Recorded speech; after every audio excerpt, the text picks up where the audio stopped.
When you make a statement, you have to have evidence. Okay, you said that the people in here will be dead in a few years. Yes. I would believe it would be from interests in our government.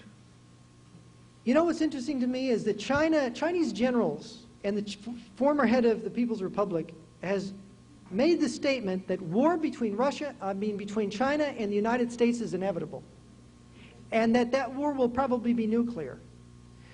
Russian generals and leaders have made similar statements. Vladimir Putin, when he was running for president, here's the two ways that he used to run for president.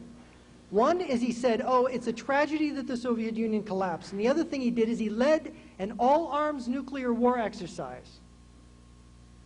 Now, would the President of the United States lead an all-arms nuclear war exercise to get votes? Vladimir Putin won by 70%.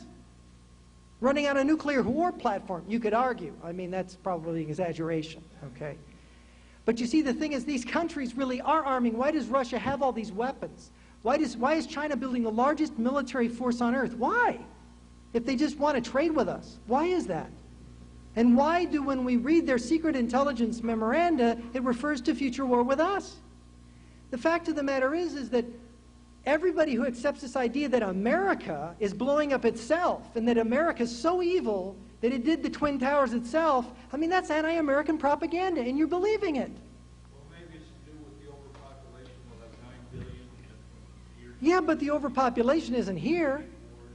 See, again, if it smells like it's anti-American hate, if it's pointing to demonizing America or America's leaders, be suspicious of it. Don't trust it. We're all Americans in this room, and if we're going to survive a war, we have to be united.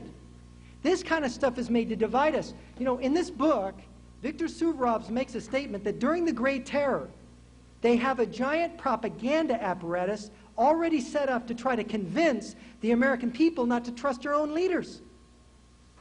By creating scandals, by leaking all the files they've accumulated on all our leaders, leaking everything they can to make our leaders look like liars, that we can't even trust them, so that our armed forces can't function because our armed forces won't trust the leadership.